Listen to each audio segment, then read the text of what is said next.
Kumusta na po mga ka-landscape? Tapos na po tayo sa day 3. Ito, nalagay na po natin yung mga stepping stone. Kaganda oh. Hindi ko na po na-videoan paano ginawa.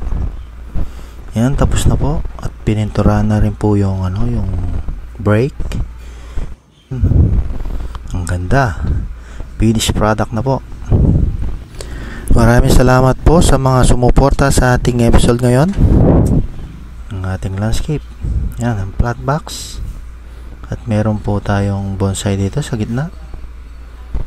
Yung nakakawa. Bonsai po yan. Okay, maraming po salamat sa panonood.